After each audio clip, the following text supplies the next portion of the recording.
Vivimos un tiempo de gracia. Aún podemos cantar, mi amado, he preparado un aposento para ti. Vienen tiempos donde ya no se podrá cantar eso, porque ya vendrá como juez, ya no vendrá como un amado. Pero bueno, antes de empezar, la segunda parte que vimos el domingo pasado, la primera parte de Mateo 24 sobre las señales del fin, vamos a dar la bienvenida a Mauricio. Mauricio, ¿dónde estás? Bienvenido. A Puri. Bienvenida, Miguel. David. ¿Hay un David? Sí, muy bien. Y Fernanda, que vuelve de Chile. La tenemos de vuelta.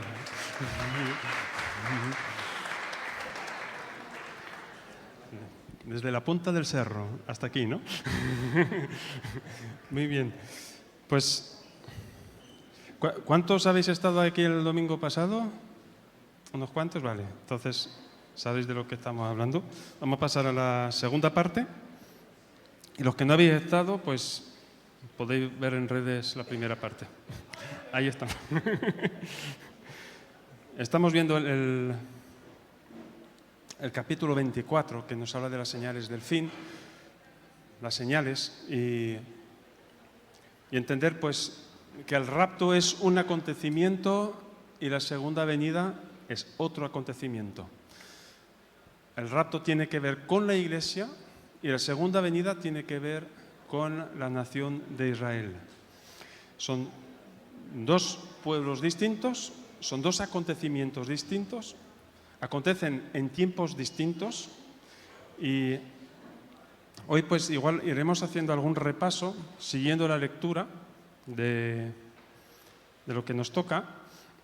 En primera de Tesalonicenses 5:9 nos dice: porque no nos ha puesto Dios para ira, sino para alcanzar salvación por medio de nuestro Señor Jesucristo.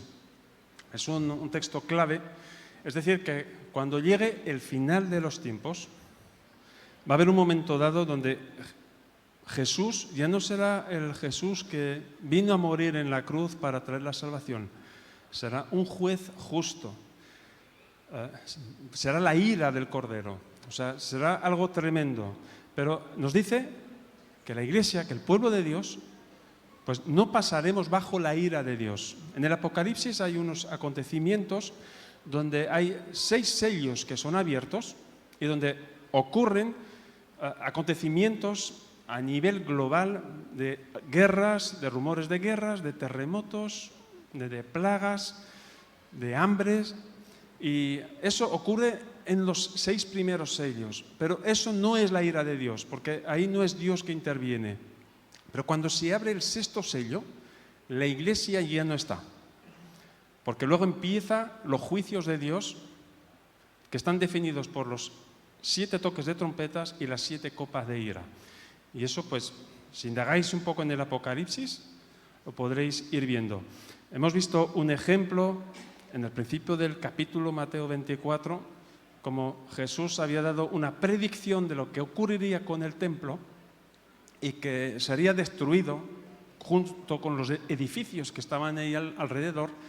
Y ocurrió pues unos 40 años más tarde, con exactitud.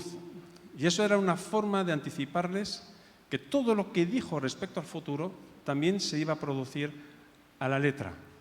Así que la Iglesia no estará y no va a vivir lo que son los juicios de Dios, pero eso no quita de que la Iglesia va a pasar pues por un periodo muy complicado, donde sí habrá persecución a nivel global y a nivel mundial hacia los cristianos. Para que sean afirmados vuestros corazones irreprensibles en santidad delante de Dios nuestro Padre en la venida de nuestro Señor Jesucristo con todos sus santos. ¿Aquí estamos hablando del rapto o de la segunda venida? ¿Pensáis? Segunda venida. ¿Por qué? Porque en la segunda venida Él vendrá con todos sus santos. Es decir, el rapto Él se lleva a la Iglesia y en la segunda venida Él vuelve a la tierra después de haber ejecutado sus juicios, pero viene con sus santos. O sea, volveremos a la tierra para reinar o gobernar con Él durante el reinado milenial, que será un reinado de 1000 años.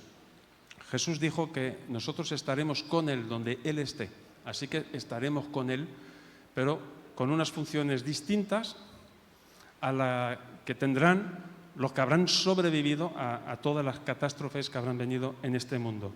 Muy bien, pues hay una señal curiosa que nos habla respecto al rapto. Lo vamos a ver en Joel 2, del 30 al 32. Es verdad, estaba esperando que viniera y me toca a mí darle aquí. Dice, yo daré prodigios en el cielo y en la tierra, sangre y fuego y columnas de humo.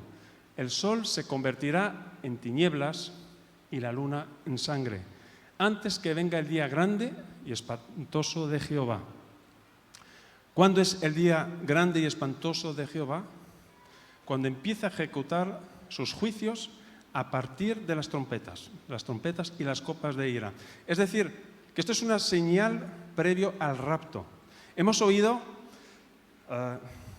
hasta aquí ha venido alguien de fuera presentándonos distintas lunas de sangre, y eso es un cuento, ¿vale? No ha habido hasta ahora ningún tipo de luna de sangre. Cuando la Biblia habla de luna de sangre, no es rosado, anaranjado, es porque será un fenómeno que la ciencia no podrá explicar. Aquí ha retomado unos ejemplos como lo que ocurrió con el pueblo de Israel cuando atravesó el desierto. Había una columna de fuego que los guiaba de noche en el desierto, una columna de humo que les daba sombra durante el día, y eso no se podía explicar de forma científica. Eso era algo sobrenatural de parte de Dios. Entonces, la luna se convertirá en sangre, así como se convirtió en sangre el río Nilo cuando Moisés extendió su vara sobre el río Nilo, y era sangre.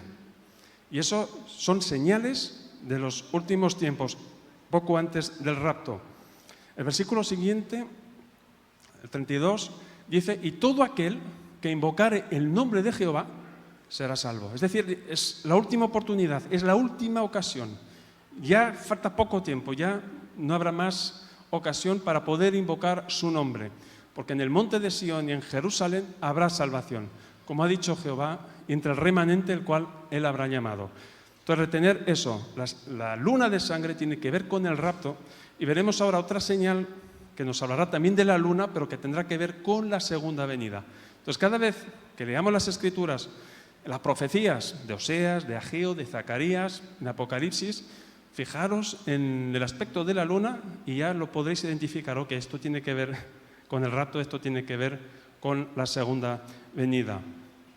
En Apocalipsis 6, versículo 12, dice, miré y cuando abrió el sexto sello, he aquí hubo un gran terremoto y el sol se puso negro como tela de cilicio y la luna, ¿cómo se volvió? Toda como sangre. Al final del sexto sello, es decir, la Iglesia vamos a atravesar los sellos, las guerras, los rumores de guerra, persecución a nivel mundial. Muchos cristianos hoy en día están muriendo por causa de su fe, pero morirán muchísimos más. Y Dios dio esa promesa, que Él estará con nosotros hasta el fin de los tiempos. Cuando ocurra eso, cuando rompa el sexto sello, la gente que habrá quedado, los que no se fueron en el rapto, van a decir a los montes y a las peñas, caed sobre nosotros y escondednos del rostro de aquel que está sentado sobre el trono y de la ira de ¿quién? Del Cordero, del Mesías, de Jesús. No es la ira del Dios Padre, es la ira del Cordero. Jesús vendrá como juez, vendrá con todo su potencial a nivel mundial, porque el gran día de su ira ha llegado. ¿Y quién podrá sostenerse de pie? Es decir, a nivel mundial, la gente, el mundo sabrá que Cristo está enfadado. Jesús ya no es el que viene a sanar, el que viene a curar, sino que vendrá como un juez donde va a hacer pagar el daño que se ha hecho a su pueblo y todo las blasfemias y todo lo que se dijo en su contra, y el hecho de no haber aceptado lo que hoy en día aún se puede aceptar por fe, lo que Él ha hecho en la cruz. Así que en Joel 3:15 nos habla aquí que el sol y la luna se oscurecerán y las estrellas retraerán su resplandor. Entonces, entre el estado de la luna y entre su estado ulterior, la segunda venida, la luna se va a oscurecer. Será aún peor porque habrá oscuridad. Y cuando venga Cristo en su segunda venida, de forma física, porque en el rapto no lo vamos a ver, la Iglesia lo recibe en los aires, en las nubes.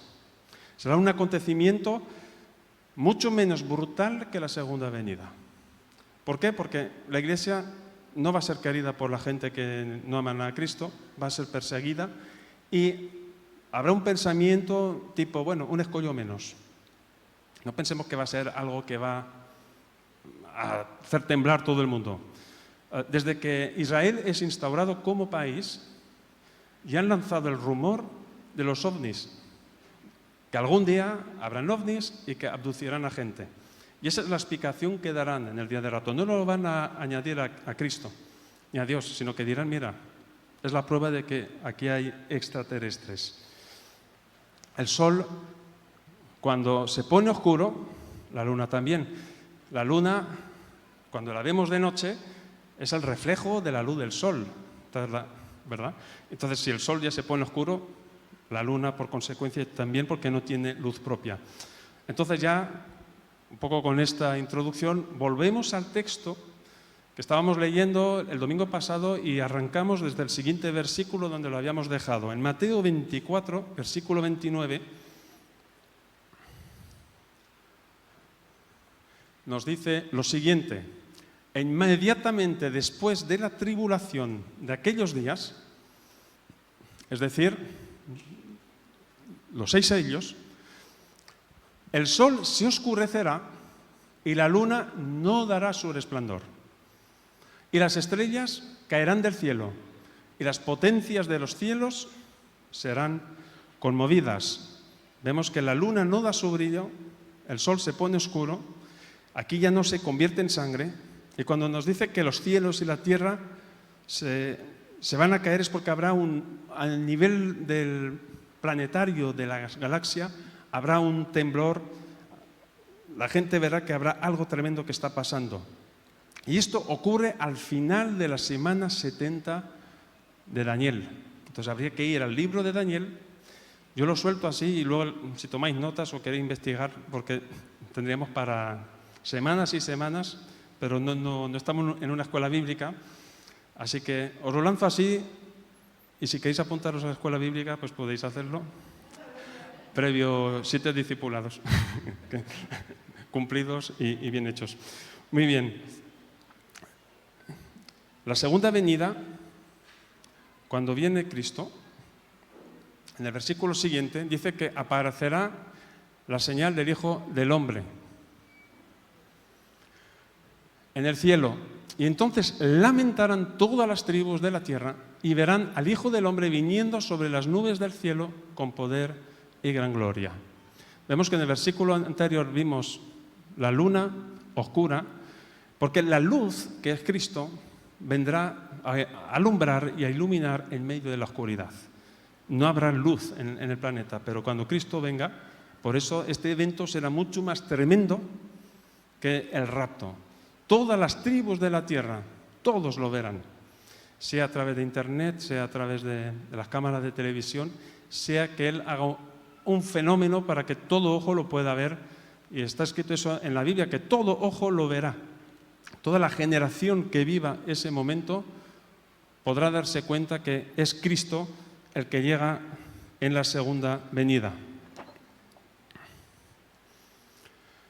Cuando Él venga en la segunda venida, aquí dice que enviará a sus ángeles con gran voz de trompeta y juntarán a sus escogidos. ¿Quiénes son esos escogidos? ¿Os acordáis? Los que estuvisteis. ¿Quiénes eran? No son los escogidos del apóstol Pablo, que habla de la iglesia. ¿Nos acordamos? Los evangelios, cuando habla de los escogidos, se trata de Israel. Entonces, es un fenómeno que ya ha empezado desde que Israel es nación, donde están volviendo a su tierra, a su nación. Pero llegará ese momento en su segunda venida, cuando Cristo venga, pues llamará a los últimos israelitas, que aún están esparcidos por la faz del mundo, los llamará desde los cuatro vientos y los va a juntar todos a la tierra prometida, bajo su cuidado. Pero cuando llegue ese momento, muchísimos de millones de judíos habrán muerto también, después del rapto de la iglesia, porque el anticristo lo que quiere es deshacer los planes de Dios y sabe que hay promesa para Israel. Y como ellos no van a aceptar al anticristo, porque el anticristo, ¿os acordáis? La semana pasada vimos que cuando se construye este tercer templo, que está en proyecto, el anticristo va a ayudar a la construcción de este templo, va a hacer un tratado de paz con Israel y él mismo se sentará en un momento dado donde él se proclamará como Dios y va a exigir adoración a nivel mundial. Hoy en día estamos viendo que se están juntando las religiones al nivel mundial y vamos camino a que haya una sola religión mundial. Y todo esto es una preparación para cuando venga el anticristo y él quiera adoración. Cuando llegue ese momento, pues los israelitas lo van a rechazar, no lo van a aceptar como Mesías. De la higuera, aprender. La higuera, ¿qué simboliza? Simboliza, cada vez que veáis la mención de la higuera en la Biblia, trata de Israel. Entonces, nos dice, aprender la parábola, cuando ya su rama está tierna y brotan las hojas, sabéis que el verano está cerca. Entonces, ya se está dirigiendo a los discípulos y les está diciendo, bueno, Israel volverá a ser nación.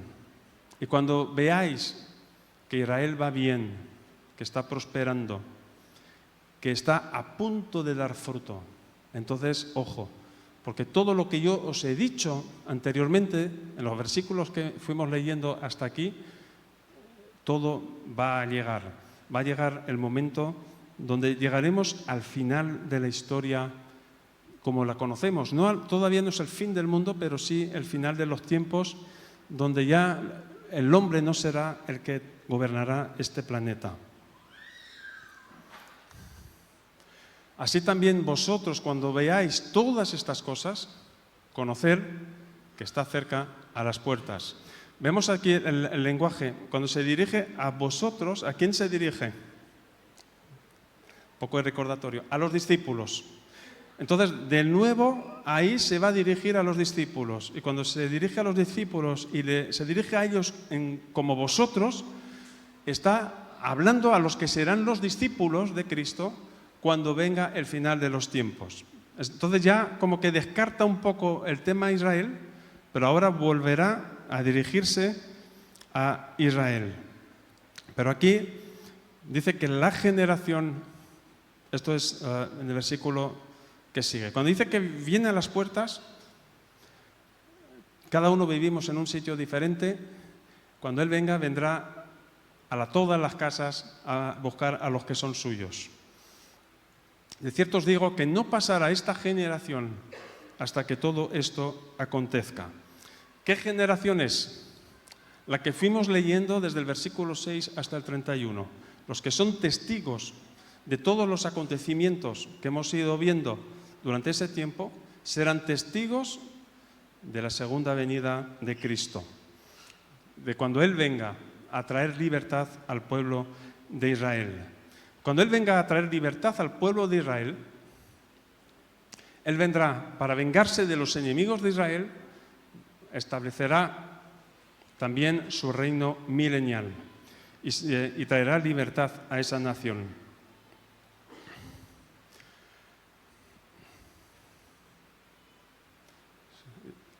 Ahora no se colapsa. El cielo y la tierra pasarán, pero mis palabras no pasarán. Es decir, que todo lo que dice Jesús tiene consecuencias eternas. Todo lo que vemos en este planeta, el cosmos, nos parece que va a durar siglos, que es infinito, pero todo tiene caducidad. Hasta el sol tiene caducidad. O sea, los científicos han acordado de que están de acuerdo en que se está consumiendo, donde cada vez está disminuyendo su volumen. Y todo esto pasará, pero lo que dijo Jesús, ya que Él es Dios, no pasará. Es decir, lo que Él afirma y lo que Él dice se va a cumplir sí o sí. No hay vuelta atrás.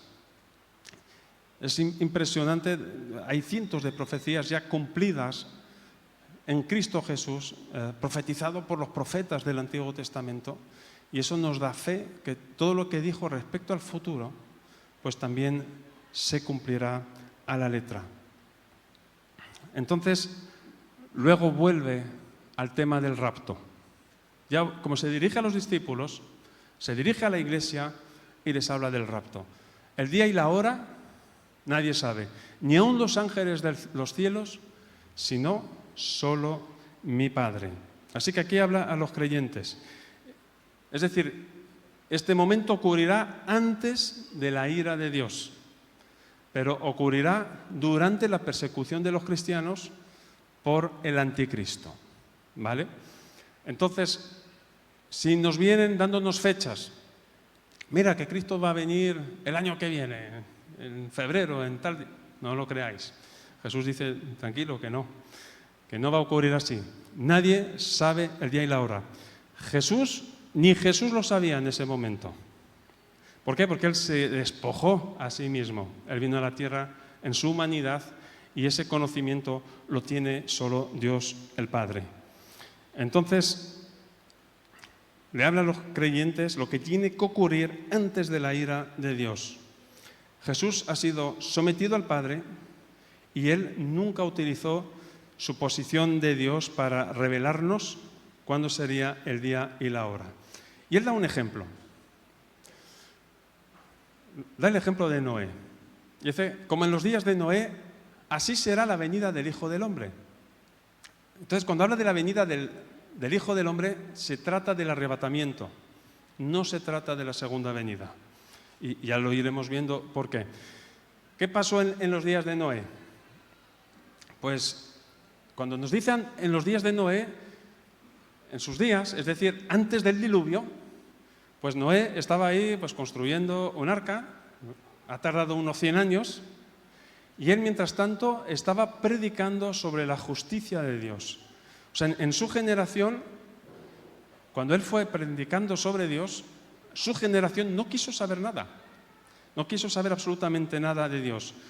¿Cuántas personas se salvaron con Noé? Con él incluido. 8. Los hijos, los yernos y además los animales fueron por su propia cuenta, ¿eh? Han sido más listos. Se subieron al arca. Entonces, cuando habla del diluvio, dice, ¿qué es lo que ocurría antes del diluvio? Pues la gente se casaba, la gente comía, se daban en casamiento, hasta el día en que Noé entró en el arca. Hoy en día la gente come, ¿no? La gente se casa. Entonces está haciendo un paralelismo. Mira, lo que pasó en los días de Noé es lo que va a ocurrir también al final de los tiempos. La gente va a estar despreocupada. Tú les puedes hablar, cuidado, que Cristo viene pronto. Sí, mira, yo me tengo que casar. Es que yo ahora tengo una comida importante. Sí, algún día ya pensaremos sobre todo esto. Cuando Noé entró en el arca y se cerró la puerta, que la cerró Dios, 7 días más tarde es cuando empezó a llover.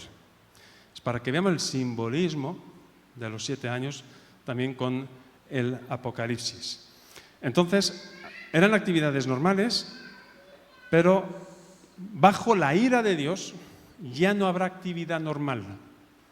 Ya la gente no se casará, ya no comerá tranquilo. ¿Cómo vas a comer tranquilo y vas a decir, vamos de fiestuki, si van cayendo trochos y trochos juicios de Dios unos detrás de otros? Porque habrá sufrimiento, habrá los juicios de las trompetas y de las copas de ira, hasta el día en que entró Noé en el arca. Sigue con el tema de Noé. ¿Qué pasó con esa generación? No entendieron hasta que vino el diluvio y se los llevó a todos. Así también será la venida del Hijo del hombre. Y esa es una imagen donde cuando empezó a llover y a llover, el arca pues empezó a flotar y a flotar. Y estaba encima, para que nos demos cuenta de la similitud con el rapto. Los salvados estaban arriba, los muertos estaban abajo, los ahogados. Y es para que podamos entender que lo que ha pasado en el pasado ocurrirá también en el futuro. Aunque Dios ya hizo la promesa que no volverá a destruir el planeta bajo el agua, pero no dijo nada respecto al fuego.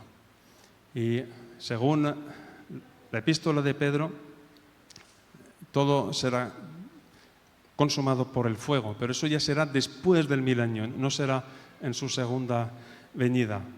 Así que volvemos y sigue hablando del rapto. 2 estarán en el campo, el uno será tomado y el otro dejado. Es decir, aquí nos habla de nuevo de una actividad totalmente normal. Están aquí trabajando, estás con tu colega y si tú eres el creyente te vas, desapareces. Si tú eres el que no has creído, pues te quedas y te giras y dices, wow, ¿qué ha pasado aquí? Aquí no hay nadie. Y nos da el ejemplo también de la mujer. 2 mujeres estarán moliendo en un molino, la una será tomada y la otra será dejada. O sea que esto ocurrirá, sí o sí, aunque uno diga, no, es que esto es un rollazo, esto parece ciencia ficción, yo esto no me lo creo. Pablo dijo que si la resurrección de los muertos no fuera cierta, nuestra fe sería vana. Estaríamos creyendo en un cuento. Seríamos sencillamente religiosos. Pero Cristo resucitó de los muertos y Él tiene la capacidad de hacer volver a la vida a todos los que han creído en Él hasta el día de hoy, incluso todos los incluidos en el pasado. Entonces, antes de Noé había posibilidad de ser salvo. Lo han tenido ahí 100 años, predicando 100 años, un día tras otro, sobre la justicia de Dios. ¿Por qué sobre la justicia? Para que ellos pudieran alcanzar misericordia, para que pudieran arrepentirse, para que pudieran acercarse a Dios. Hoy en día la Iglesia está transmitiendo ese mensaje de salvación. Pero llegará ese momento donde la puerta del arca se va a cerrar y donde ya no habrá más posibilidad de poder tomar una decisión. Porque ya cuando quisieron, a lo mejor se dirigieron al arca, cuando se dieron cuenta de la lluvia, pero ya la puerta estaba cerrada. No fue cerrada humanamente. Era imposible poder entrar en esa arca. Y toda esa generación murió. Y por eso Jesús da esta advertencia. Velad, vigilar, porque no sabéis a qué hora ha de venir vuestro Señor. Tenemos que vigilar. Hay que prestar atención. Hay que prestar atención a las señales. Hay que prestar atención, pues, a todo el discurso que ha dado Jesús ahí a sus discípulos en todo este capítulo del Mateo 24. Él nos ha dado pues las señales como irán ocurriendo una detrás de otra y advierte a la Iglesia. Estar vigilando, comprobar lo que está ocurriendo alrededor vuestro. ¿Por qué? ¿Por qué dice que no sabemos a qué hora ha de venir el Señor? ¿Sabes lo que va a ocurrir? Que muchos van a creer que, jolín, si ya, según mis cálculos, según mis conceptos, ya tenía que haber venido. Y no ha venido. Entonces, ¿será verdad o no será verdad esto? Porque va a venir más tarde de lo que pensamos. Y luego lo veremos. Y ese va a ser el pensamiento de muchos, donde lo esperan antes, pero cuando vean ciertos acontecimientos que van a ocurrir en este mundo, dicen, jolín, si ya, ¿qué hacemos aún aquí? Si ya Cristo tenía que haber venido. Y parece que tarda. Saber de esto, que si el padre de familia supiese a qué hora el ladrón habría de venir, velaría y no dejaría minar su casa. Y aquí, pues, es un ejemplo muy sencillo. Si tú sabes que un ladrón va a venir a tu casa esta noche a las 3 de la mañana, ¿tú vas a estar durmiendo tranquilamente? Y dices, bueno, que venga el ladrón, mejor no me despierto y así no me entero y Cuando me despierte, pues ya veré lo que me habrá robado. No, si tú sabes que viene, vamos a ver. Te compras 2 bulldogs, pones una alarma, llama a la policía, que va a venir a las 3 de esta mañana, que lo sé. Pero ¿a ti quién te lo ha dicho? Lo sé. No, no lo podrás saber. Pues cuando Jesús venga a por los suyos, vendrá como ladrón en la noche, nos dice otro texto. Es decir, que va a sorprender sí o sí. Aunque lo estés esperando, te va a sorprender. Te va a pillar de sorpresa. A los que están en íntima comunión con Dios, no les va a sorprender. Lo sabrán. Habrá algo en ellos que va a estar en alerta constantemente. Se acercan los tiempos. Hay que velar. Y si uno está velando y tiene esa comunión con Dios, no tiene miedo de que llegue ese momento. Todo lo contrario. Lo está esperando con ganas. Por tanto, también vosotros, se dirige a los discípulos, estad preparados, porque el Hijo del Hombre vendrá a la hora que no pensáis. Es decir, tenéis vuestros conceptos, tenéis vuestros estudios, creéis que tiene que tocar en tal fecha, en tal día, en tal momento. No es así. Será en otro momento. ¿Por qué? Porque la Iglesia justamente va a atravesar momentos muy complicados a nivel mundial y muchos perderán la fe. O muchos que creían o que tenían fe darán marcha atrás por causa de la presión que se va a vivir en este mundo. ¿Quién es, pues, el siervo fiel y prudente al cual puso su Señor sobre su casa para que les dé alimento a su tiempo? Tenemos que ser hallados fieles y prudentes. ¿Cómo lo hago? En mi relación con Dios me mantengo fiel. No se trata de venir a los cultos solo, se trata de tener esa relación. Solo Él te puede dar seguridad de que eres hijo o hija suya. Nadie aquí lo puede hacer por ti. Solo Él puede con su espíritu confirmar a tu espíritu si eres o no hijo o hija suya. Uno no puede hacer nada por ti. O sea, por mucho que vengas a la iglesia, que crees que eso te dará la salvación, la iglesia no te puede salvar, por muy evangélica que sea. Eso es algo personal entre tú y Dios. Y cuando Él venga, pues quiere encontrar a hijos, a siervos fieles. Hago un paréntesis. Cuando acaba el capítulo 24 de Mateo, donde habla todas las señales del fin, en el capítulo 25 nos habla de 2 parábolas. La de las 10 vírgenes y la de los talentos. Y luego habla del juicio de las naciones. Es decir, que los acontecimientos de los últimos tiempos hasta el juicio de las naciones, cuando Él venga, pues ahí están incluidas esas 2 parábolas, están dentro de ese contexto, de los tiempos finales, que en otra ocasión, si Dios lo permite, pues lo veremos. Pero esas parábolas se han usado para decir muchísimas cosas y muchísimas enseñanzas, pero están ahí colocadas porque tienen que ver con las señales del final de los tiempos. Bienaventurado aquel siervo al cual, cuando su Señor venga, le halle haciendo así. Es decir, cuando Él venga por los suyos, habrá siervos fieles y habrá siervos infieles. Y por eso, en la parábola de las 10 vírgenes y la de los talentos, pues hay personas fieles y hay personas infieles. Y tiene que ver con la señal del final de los tiempos. Cuando Él venga, ¿qué me pillará haciendo? ¿Qué estaré haciendo, no?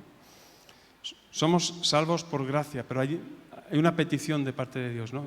Yo quiero verte fiel en tu puesto, en tu relación conmigo, en el servicio, porque aquí nos habla que y las obras no salvan la fe, pero mis obras demuestran que yo tengo fe. Yo no puedo no hacer, no servir diciendo que tengo fe, porque estoy demostrando que mi fe es nula, no es real. De cierto os digo que sobre todos sus bienes le pondrá, pero si aquel siervo malo dijere en su corazón, mi Señor tarda en venir. Entonces, Los hay que se van a quemar sirviendo y dicen, esto no sirve para nada. Cuando uno sirve en sus propias fuerzas, se quema. Cuando no hay esa relación con Dios, no hay esa intimidad con Dios, cuando uno hace las cosas porque le toca, pues se quema y dice, total, ¿y para qué? Y aquí no tengo reconocimiento, aquí nadie me aplaude, pues mejor lo dejo. Y ya está. Y lo relaciona con la venida de Cristo. Además, esto, ¿cuándo vendrá? Tanto que han dicho que va a venir, que Cristo viene pronto y no viene. Pues mira, me piro y vivo mi vida. Hasta ya lo relaciona a este siervo malo, dice que empieza a golpear a sus consiervos y aún a comer y a beber con los borrachos. ¿Con quién se relaciona?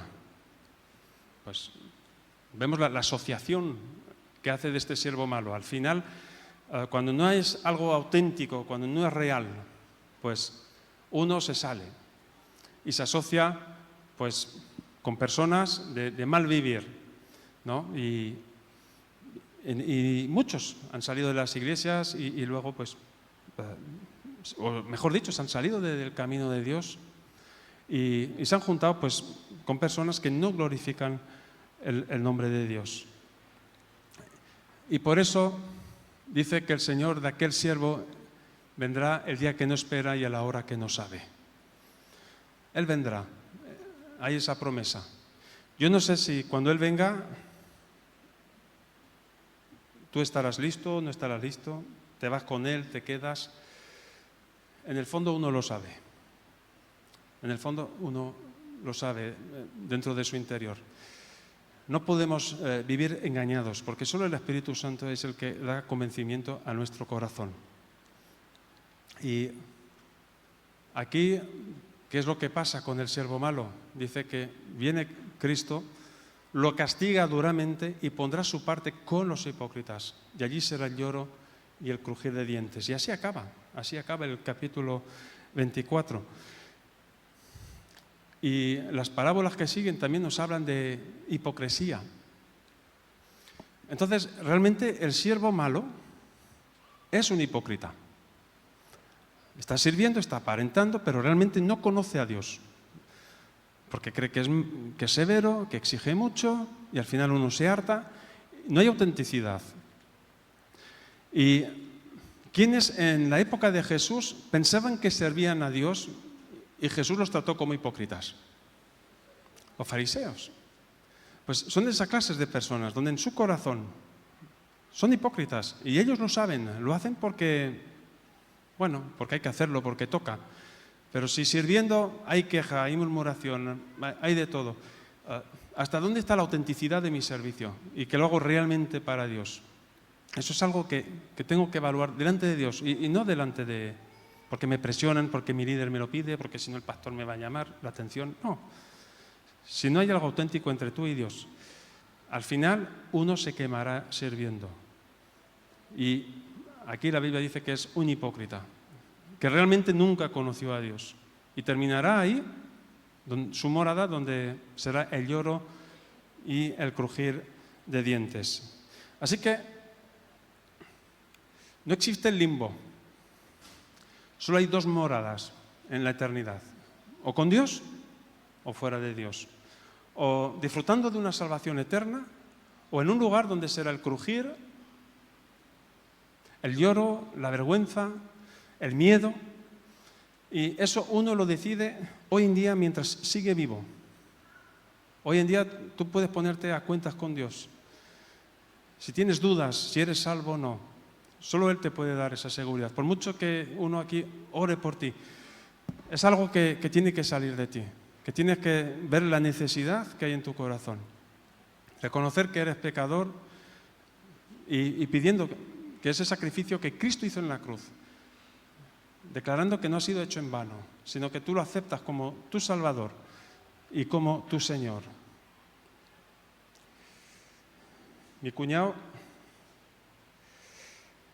le estuvimos hablando unas cuantas veces y y siempre mostró una negativa. Siempre, y bueno, habla alemán y tenía una Biblia en alemán.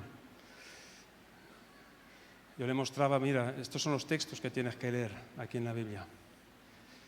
No quiero saber nada. Bueno, falleció anoche. Me llamó mi hermana a la 1 de la mañana y hace días que él decía que quería morir, que ya no le veía sentido a la vida. Lo llevaron al hospital y no pudieron hacer nada.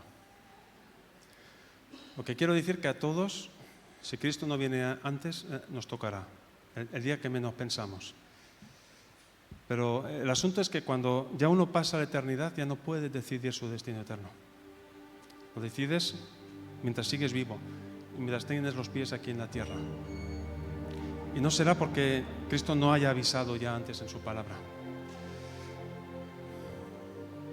Si un policía te pilla a 200 por hora y te da una multa, tú dices que yo no sabía que estaba prohibido. Está en el Código Penal, o sea, está en las leyes. El hecho de que tú no lo sepas no te exime de que eres responsable. Somos responsables de conocer el contenido de las Escrituras, que es la única revelación de parte de Dios que nos ha dejado.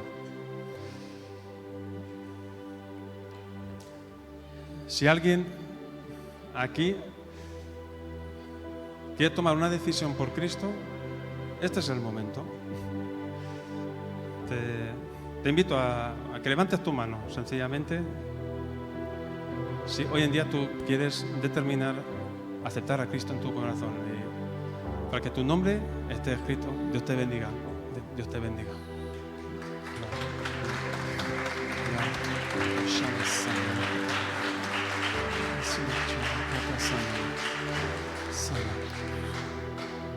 ¿Alguien más?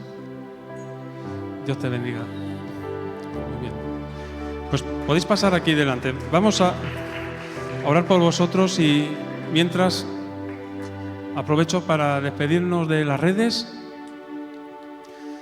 También es válido para los que nos seguís por las redes, porque Dios es espíritu, no hace falta estar presente aquí a nivel físico. Clama a Él, Él te escuchará. Y Él ha prometido que todo aquel que viene a Él, Él no lo echa fuera. Que Dios te bendiga y sepas que eres muy importante para Dios.